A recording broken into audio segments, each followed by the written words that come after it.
목사님이 이렇게 IT 소식을 보내준 소식 중에 좀 안타까운 일이 있었어요. 갓난아기인데 폐렴으로 이렇게 죽은 그걸 보면서 참 그 아이의 그 죽음이 그냥 죽음이 아니기에 더 안타까웠어요. 누군가의 그런 잘못된 그런 일들 때문에. 근데 그 잘못된 일이 조금 이렇게 줄어들면 모르겠는데 더 커지니까 이렇게 악한 일들이 더 많이 일어날까 이런 생각을 하면서 좀 마음이 아팠는데, 근데 그런 사람들은 더 이렇게 활개를 치는 것 같고, 5, 6년 전인가요? 그 엠번방이라고 조주빈이라고 하는 그 사람이 청년이죠. 그래서 국민적으로, 국가적으로 굉장히 떠들썩했는데 그 사람보다 3배나 많은 피해를 입힌 사람이 또 최근에 또 그 방은 또 목사방이래요. 목사방. 그래 참 그걸로 인해서 최근에 그런 좀 안 좋은 것들을 보면서 제가 충격을 좀 받은 것이 있어요. 악한 사람들은 늘 있었어요. 그래서 이제 그런 사람 우리가 빌런이라고 좀 얘기를 하잖아요. 그래서 이제 무슨 드라마나 영화에서 악한 역으로 나온 사람을 빌런이라 그러는데, 이 빌런들이요, 자신의 죄를 쉽게 고백 안 하죠. 그렇죠? 나쁜 일을 한 사람들은 자신이 저지른 죄에 대해서 전혀 인정을 안 합니다.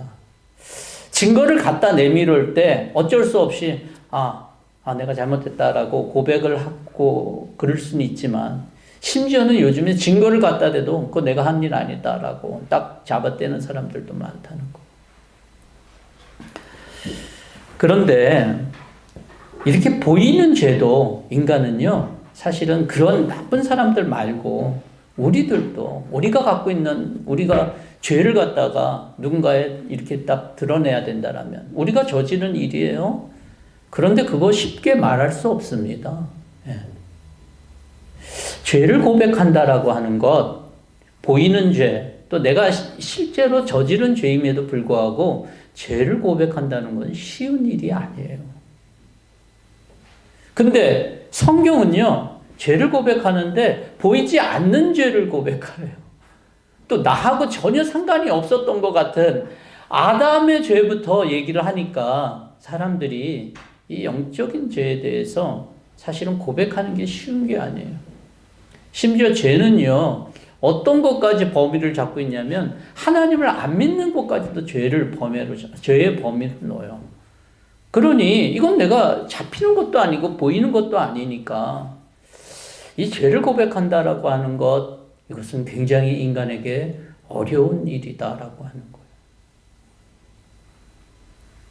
성경에는 자신의 죄를 고백하고 어떤 삶의 변화가 있었던 사람들의 모습을 기록하고 있는 본문들이 많아요. 대표적인 것은 바울도 심지어는 예수를 믿는 사람들을 잡으러 갔던 그 다메섹 도상에서 그가 예수님 만나서 변화되잖아요. 그리고 자기 자신의 죄를 고백하는 완전히 변화되는 그 턴어라운드 되는 그 사건이 있잖아요. 그런데 오늘 저와 여러분들이 읽었던 이 누가복음 5장은요, 베드로의 죄의 고백을 보여주고 있어요. 베드로가 뭐라고 얘기를 합니까? 주님, 나를 떠나소서, 나는 죄인입니다. 그 8절에서 보면 그렇게 얘기를 하고 있어요. 여러분, 하나님은 그러면 죄 고백을 좋아하시는 분이니까, 그냥 무조건 난 죄 있다 이렇게 얘기하면 좋아하시는 분이니까.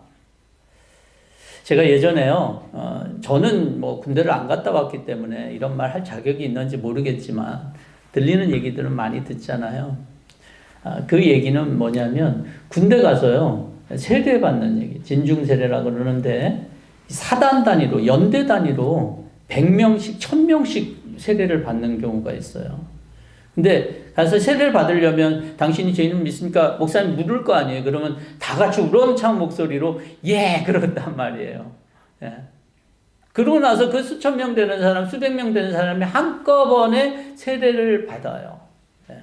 이제 그런 경우에는 대부분 이제 사단장이 교회 장로시거나 집사시거나 그래갖고 한꺼번에 명령한 경우에 해당되는데, 그 사람들이 그곳에 간 이유는 다른 이유가 아니에요. 뭐 때문에 갔습니까? 초코파이, 빵, 우유, 요겁니다. 요것 때문에 가는 거예요. 예. 그런데 그런 세례를 하나님이, 그런 죄의 고백을 하나님이 원하실까? 이건 참 아이러니하고 좀 받아들이기가 좀 쉬워요. 어려워요.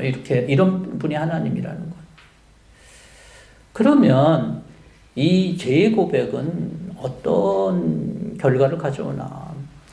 사실은 죄의 고백을 하고 변화된 사람들의 모습들을 성경은 얘기하고 있는데, 베드로는요, 이 죄의 고백을 하고 난 다음에야 자기의 모든 것들을 버려두고 주님을 쫓는 그런 일들이 있어요.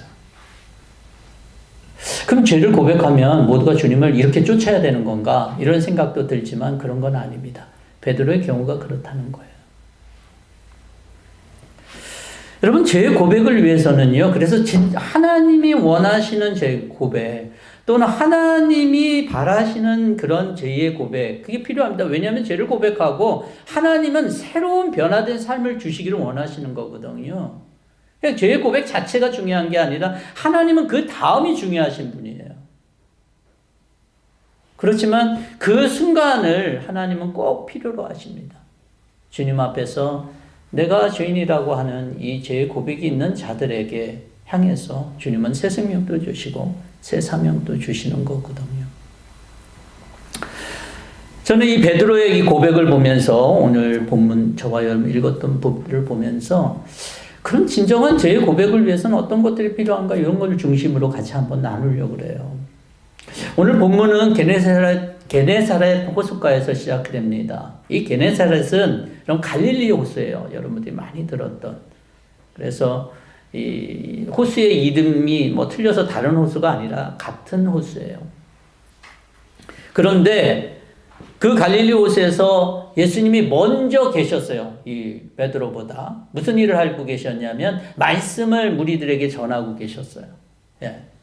이 갈릴리 호수에서 이렇게 조금 구릉진 그런 언덕들이 있습니다. 아마 거기에서 조금 이게 완만하게 구릉이 져 있거든요. 그런데 거기에 팔복교회도 있고 그렇습니다. 그런데 거기에서 예수님이 무리들에게 말씀을 증거하시다가 마침 베드로가 동료들하고 다른 배하고 이렇게 그물을 청소하고 있었어요. 그럴 때 예수님께서 베드로에게 잠깐 배를 띄울 것들을 얘기를 하시거든요. 근데 여러분 어떻습니까? 베드로가 예수님을 지금 처음 만났을까요? 처음 만난 사건이 아니에요. 요한복음에 보면요, 예수님이 처음 공생애를 시작할 때 세례를 받고 공생애를 시작하는데 세례 요한에게 세례를 받잖아요. 예. 요한복음에서 1장에 보면 세례 요한은 그때 세례를 받고 예수님을 바라보면서 세례 요한이 이런 얘기를 해요. 세상 죄를 지고 가는 하나님의 어린 양이라고 하는 얘기를 해요. 그때 세례 요한의 두 제자였던 베드로와 그다음에 그 형제 안드레가 그 예수님을 쫓아가는 장면이 요한복음 1장에 나와요. 그러니까 베드로를 처음 본 건 아니에요, 예수님을. 그런데 예수님께서 이 베드로에게 배를 띄우기를 요청하자 베드로는 그 배를 띄우고 이제 예수님이 배에서 말씀을 전하는데, 여러분 해풍이라고 알죠? 예. 그러니까 아침에는 바다 쪽에서 산으로 올라가고요. 예, 오전 낮 시간에는, 밤에는 바다에서부터 바다 쪽으로 바람이 내려와요. 그래서 예수님의 말씀이 더 잘 이렇게 전달될 수 있는 이유가 되죠. 어쨌든 예수님께서 말씀을 이렇게 배를 띄우기를 베드로에게 요청하고 베드로는 예수님을 싣고 뭐 멀지는 않았을 거예요. 가까운 곳에서 예수님께서 그 말씀을 증거하시는 동안에 베드로는 뭘 했을까요? 베드로는 아마 계속 들었을 거예요. 여러분, 우리가 나 자신을 죄인임을 고백하는 데 있어서 가장 필요한 것이 있다라면 말씀이에요. 말씀이 없고서는, 말씀이 선포되거나 내 마음속에 들리지 않고서는 나 자신의 죄를 고백할 수는 없습니다.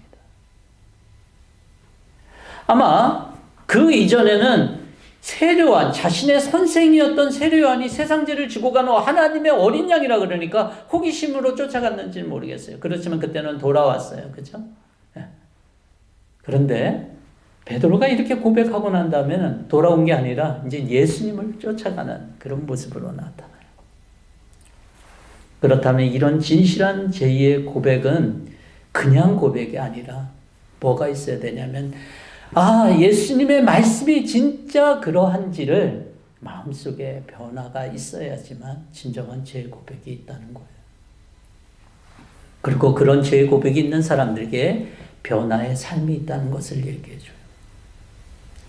우리가 잘 아는 루터라고 하는 우리가 종교개혁의 가장 유명한 사람인데, 이 루터가 그 자신의 그 영서, 그 탑인데, 그 탑에서 자기가 연구를 하면서 그 하나님의 말씀, 맨 처음에 이제 시편을 먼저 강론을 했고, 그 다음에 이제 로마서를 이제 강론을 해야 될, 이제 연구해서 그 강의를 해야 될 때 이제 그것을 준비하고 있는데, 그때 이제 로마서 말씀을 보면서, 로마서 1장 17절을 보면서 하나님의 의에 대해서 진짜 깨달고 자신이 어떤 죄인지를 깨달고 그 말씀을 볼 때 그 변화된, 그래서 그 루터의 그 경험을 탑 체험이라고 그래요. 탑 경험이라고 그래요. 탑.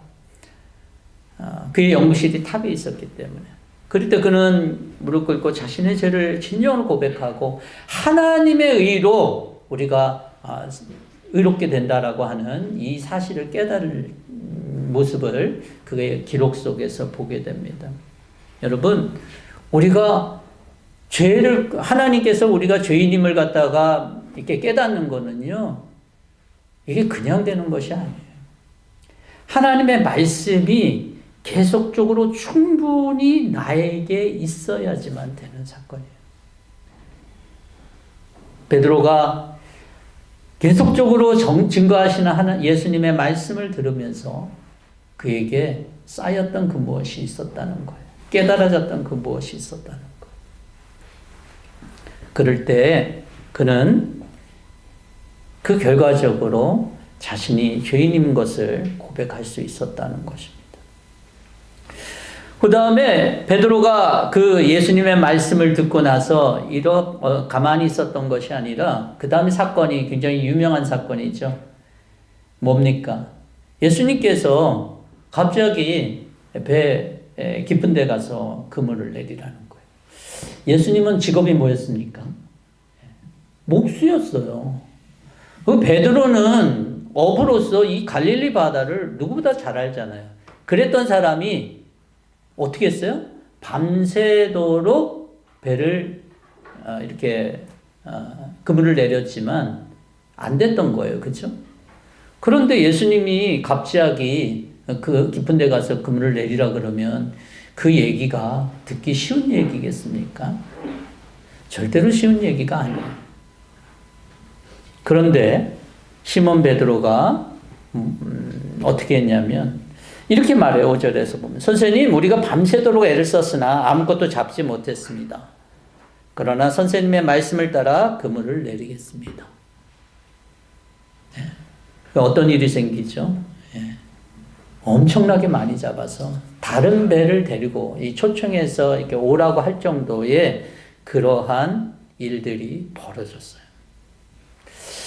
여러분, 나의 죄를 고백하는 순간에 정말 필요한 것이 있다라면 하나님의 말씀에 순종하고자 하는 마음이 우리 가운데 있을 때 진정한 죄의 고백을 할 수가 있어요.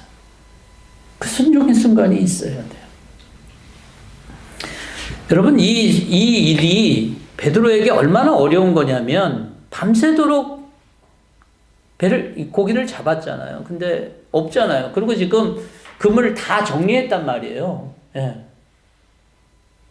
그러니 예수님께서 자기 이전의 인연으로 예수님 말씀 전하는 동안 배 띄운 것까진 그런데 이 고기 잡는 일이 쉬운 일이 아니잖아요. 밤새도록 했단 말이에요. 안 했으면 모르겠는데, 그리고 예수님이 이전에 고기 잡았던 그런 이력이라도 있어서 내가 아주 신기한 어떤 그런 일들을 의지할 수 있으면 모르겠는데, 그런 것도 아니었어요. 이거 하면 베드로 생각으로는, 그냥 일반적인 생각으로는 하면 또 고생하는 거예요. 그렇죠? 그것도 지금 피곤한 상태 속에서 짜증이 날 수 있는데 베드로는 그렇게 안 했어요. 베드로는 그대로 순종했다는 거예요.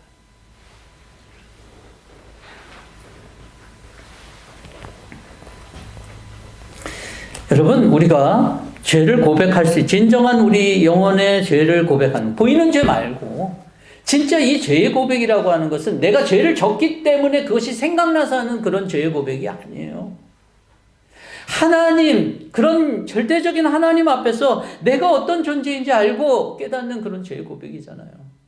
근데 그런 영적인 체험을 위해서 우리 가운데 필요한 것이 있다라면은 하나님의 말씀에 순종하는 거예요. 순종의 결과는 아주 놀라웠잖아요. 네. 근데 이 순종의 시간이 꼭 있어야지만 되는 거예요. 때로는 우리가 오늘날에 있어서 그렇죠. 예전에도 말씀 많이 들었는데 한번 말씀 들으러 한번 가보자. 예전에도 많이 이런저런 얘기 들었는데 우리가 다시 한번 예배를 드려보자. 이랬을 때, 그것이 순종됐을 때, 그것을 따라줬을 때 놀라운 역사가 있는 거거든요. 자신이 죄인이라고 고백한 베드로는 순종의 시간이 먼저 있었다는 거예요. 성경에서는요, 많은 사람들이 하나님의 말씀을 순종할 때 그들의 삶에 자신이 알지 못하는 영적인 변화와 놀라운 축복들을 경험하게 돼요.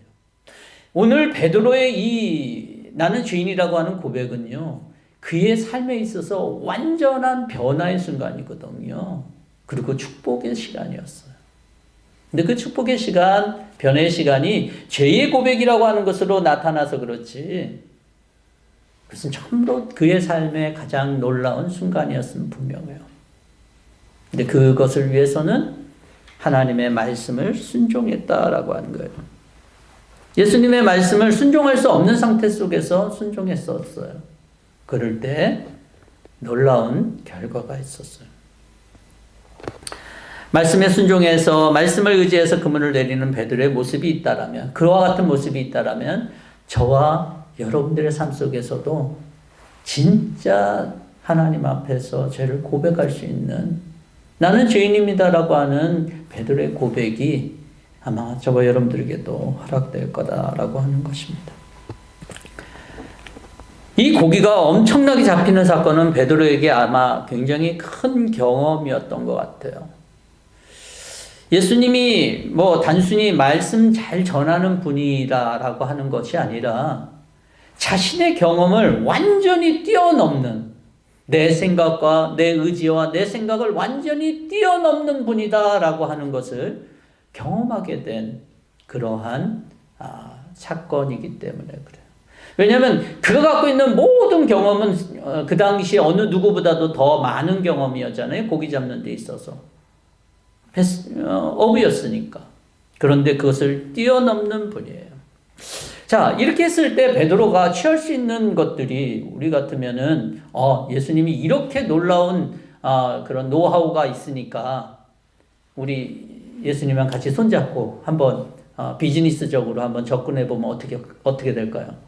그러면 굉장히 대박치는 거 아니겠어요? 근데 베드로는 그렇게 하지 않았어요. 베드로가 뭐라고 얘기했어요? 베드로가 8절에 보면 뭐라고 얘기합니까? 주님, 나에게서 떠나 주십시오라고 얘기를 해요. 여러분, 베드로가 왜 이런 얘기를 했을까요? 이런 기적과 같은 일들을 경험했을 때 여러분 다 베드로와 같은 그런 반응을 갖고 있었던 건 아니에요. 사도행전에 보면 8장에 보면 베드로와 요한이 손에 얹으니까 성령을 받게 돼요.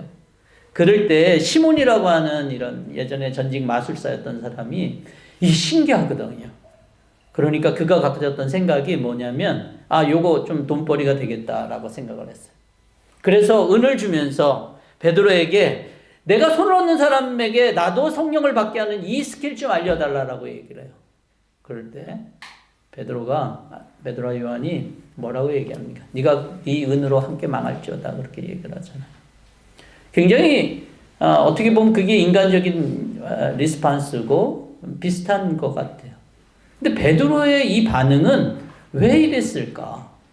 그의 반응은 진짜 두려운 존재에 대해서 나올 수 있는 반응인 거죠.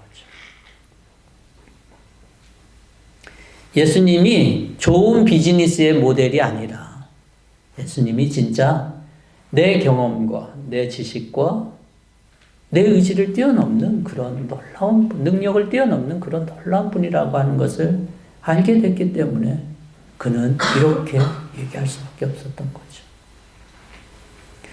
여러분, 그분은 정말 경외할 분이고 정말 두려운 분이다라고 하는 것을 알게 된 거예요.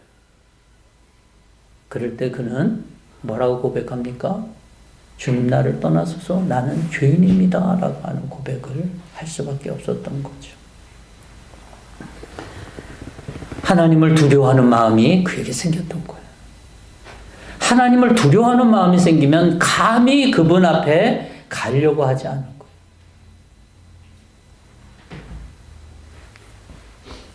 그리고 오늘날도 그것은 계속되고 있습니다. 예수님께서 우리들에게 말씀하고자 하는 것, 이 베드로에게 이렇게 경험했던 것들을 단순히 예수님이 그것을 몰라서가 이렇게 말씀하신 건 아니죠.